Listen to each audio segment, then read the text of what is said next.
طلحہ صوفے سے اٹھتا میرال کے پاس آ کر کھڑا ہو گیا۔ پاپا مجھے معاف کر دے، میں بہت بری ہوں پاپا، مجھے معاف کر دے۔ ایسے کیوں کہہ رہی ہو میرا بچہ؟ تم تو سب سے اچھا بچہ ہو میرا، پوری دنیا میں میری بیٹی جیسا کوئی نہیں۔ اشفاق صاحب کانپتی آواز میں بولے۔ نہیں بابا، میں بہت بری ہوں۔ آپ کو پتہ چلے گا نا میں نے کیا کیا ہے تو آپ سب بھی مجھ سے نفرت کریں گے، آپ سب بھی مجھے بد کردار کہیں گے۔ مرال کپ کپاتی آواز اور بے ربط جملوں میں بولی۔ وہ اپنے حواسوں میں نہیں لگ رہی تھی۔ آپ بھی مجھ سے نفرت کریں گے، طلحہ بھائی بھی مجھ سے نفرت کریں گے، کیونکہ میں نے آپ کے اعتبار کو ٹھیس پہنچائی ہے۔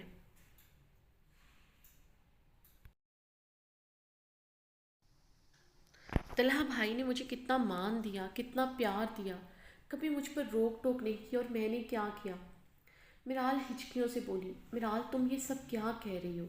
ریحانہ بیگم نے تشویش زدہ انداز میں مرال کے پاس آئی تھیں۔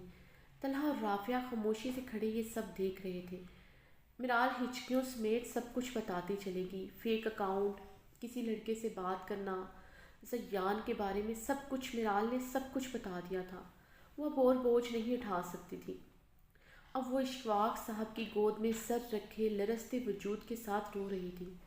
اشفاق صاحب خاموشی سے بیٹھے تھے۔ انہوں نے اپنا ہاتھ مرال کے سر سے ہٹا لیا تھا، جسے مرال محسوس کر کے اور بھی زیادہ ہچکیوں سے رونے لگی۔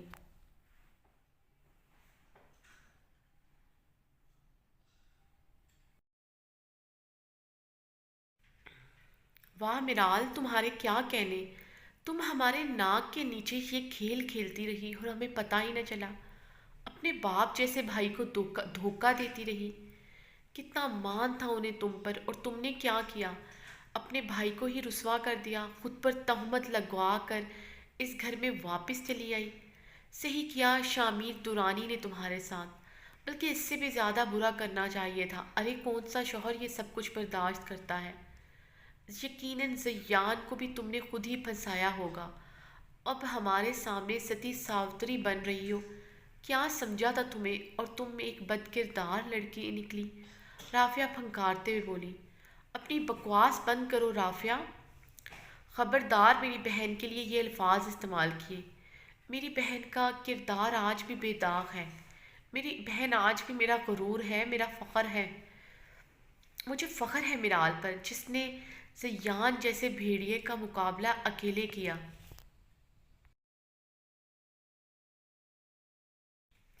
مرال نے بے یقینی سے طلحہ کو دیکھا تھا۔ یہ الفاظ اس کے لیے بولے جا رہے تھے؟ وہ تو جانے کتنے عرصے سے خود کے لیے بد کردار کا لفظ ہی سنتی آئی تھی۔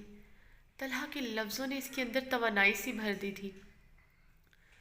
دکھ تو مجھے اس بات کا ہے، شوق تو مجھے اس بات کا لگا کہ میری بہن نے مجھ پر اعتبار نہیں کیا، اکیلے یہ سب کچھ سہتی رہی۔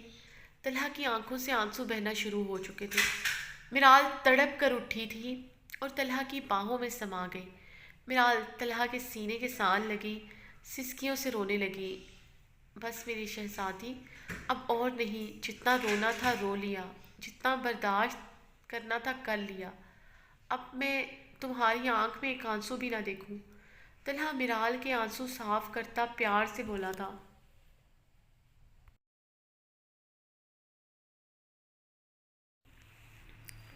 رافیہ یہ منظر دیکھ کر اندر تک جل گئی۔ بس کریں طلحہ، آپ کی بہن ہے اس لیے اس کے گناہوں پر پردہ ڈال رہے ہیں۔ اگر یہ اتنی نیک ہوتی تو اس کا شوہر اس پر اعتبار کرتا، یوں ذلیل و رسوا کر کے گھر سے نہ نکالتا۔ یقیناً شامیر نے اسے زیان کے ساتھ دیکھ لیا ہوگا بدکاری کرتے ہوئے۔ چٹاخ رافیہ کے الفاظ ابھی منہ ہی میں ہی تھے کہ طلحہ کے تھپڑ نے اس کی زبان کو بریک لگائی۔ وہ منہ پر ہاتھ رکھ کر بے یقینی سے طلحہ کو دیکھ رہی تھی۔ اگر تم نے دوبارہ یہ لفظ بولا تو میں تمہاری زبان کاٹ دوں گا۔ اگر شامین نے اس پر اعتبار نہیں کیا تو وہ اس کی بد نصیبی ہے، لیکن اس گھر میں میری بہن کے لیے کوئی یہ لفظ نہیں بولے گا، سنا تم نے؟ طلحہ سرد انداز میں وارن کرتا دہاڑا تھا۔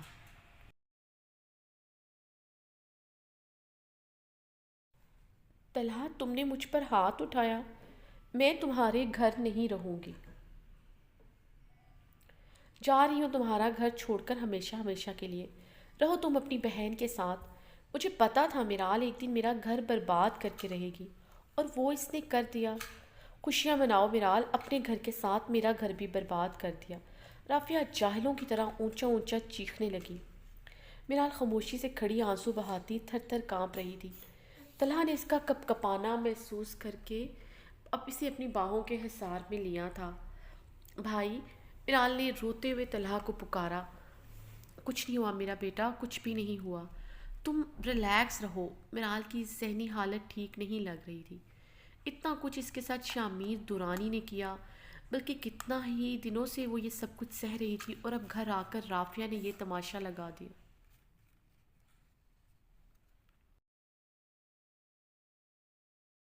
رافیہ غصے سے اپنے کمرے میں چلی گئی تھی۔ طلحہ نے میرال کو صوفے پر بٹھا کر پانی پلایا۔ میرال کی حالت دیکھ کر وہ کڑ رہا تھا۔ اشفاق صاحب نے بھی اٹھ کر میرال کے سر پر ہاتھ رکھا اور اسے تسلی دیتے ہوئے اپنے کمرے میں چلے گئے۔ ریحانہ بیگم نے میرال کو اپنے سینے سے لگایا تھا۔ میرال چیخیں مار مار کر رونے لگی۔ ریحانہ بیگم بھی میرال کو چپ کرواتے کرواتے خود بھی رونے لگی۔ رافیہ تنتناتی ہوئی اپنے کمرے سے بیگ لیے باہر آئی تھی۔ طلحہ، میں اب کبھی بھی واپس نہیں آؤں گی، آپ کو حساب دینا پڑے گا مجھ پر جو ہاتھ اٹھایا آپ نے۔ طلحہ ایک ہی جست میں رافیہ تک پہنچا تھا۔ جو تم نے اپنے لفظوں سے میری بہن کا دل دکھایا وہ کیا؟ بدن پر لگے زخم تو ایک دن مٹ جاتے ہیں، مگر لفظوں کے تیر تو ساری عمر روح میں نشتر چبھوتے ہیں۔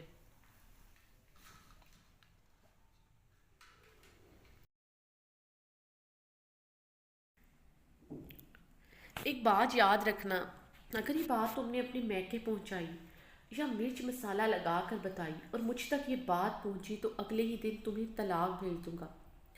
طلحہ سخت الفاظ میں کہتا میرال کے پاس جا کر صوفے پر بیٹھ چکا تھا۔ رافیہ طلاق کا سن کر خاموشی سے وہاں سے چلی گئی۔ بھائی، بھابھی کو روک لے، میرال روتے ہوئے بولی۔ جانے دو میری گڑیا، وہ جب تک یہاں رہے گی ایسے ہی اس کی زبان زہر اگلتی رہے گی۔ میں خود نہیں چاہتا وہ یہاں رہے۔ تم ریلیکس رہو، کسی کی پرواہ نہ کرو، کسی کی بھی نہیں۔ یہ میرا اور رافیہ کا معاملہ ہے، میں اپنے طریقے سے ہینڈل کر لوں گا۔ تم بس اپنا خیال رکھو، ٹھیک ہے میری شہزادی؟ طلحہ میرال کے آنسو صاف کرتا ہوا بولا۔ اور چلو اٹھو، فریش ہو جاؤ۔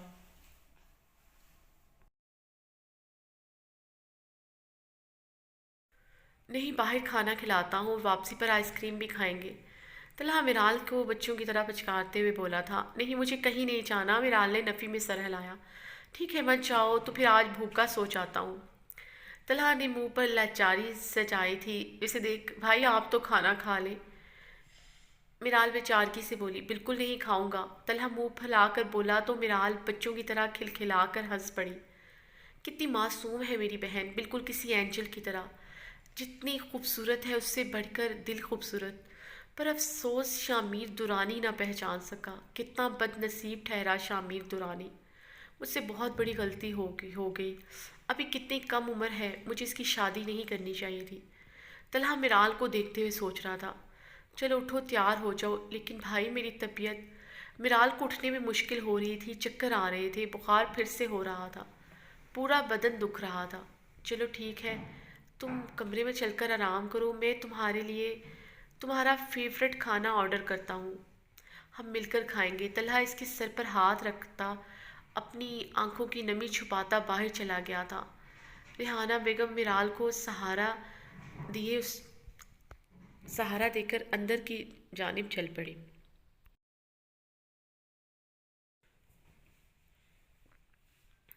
آج 1 مہینہ ہونے کو آیا تھا میرال کو گھر چھوڑے ہوئے۔ شامیر ٹیرس پر کھڑا سگریٹ پی رہا تھا۔ دسمبر کی یخ بستہ سمندری ہوائیں چل رہی تھیں جو جسم کو چیرتی ہوئی گزر رہی تھیں۔ شامیر صرف ٹی شرٹ اور ٹراؤزر پہنے کھڑا تھا۔ اچانک ہی بارش شروع ہوئی۔ شامیر ٹیرس پر کھڑا بھیگتا رہا، آنکھیں لال سرخ انگارہ ہو رہی تھیں۔ شامیر سارا دن تو خود کو بزنس میٹنگ میں مصروف رکھتا، مگر رات کو وہ ٹیرس پر کھڑا یوں ہی سگریٹ پیتا رہتا، اندر ہی اندر جلتا رہتا۔ یہ سوچ ہی اسے پاگل کر دیتی کہ میرال اسے دھوکہ دے رہی تھی۔ جس کی سوچوں میں بھی وہ کسی کا عکس برداشت نہیں کر سکتا تھا، اس کا کردار ایسا نکلا۔ وہ زیان سے بات کرنے کے لیے کیسے ترلے کر رہی تھی۔ شامیر نے سگریٹ کو اپنی انگلیوں سے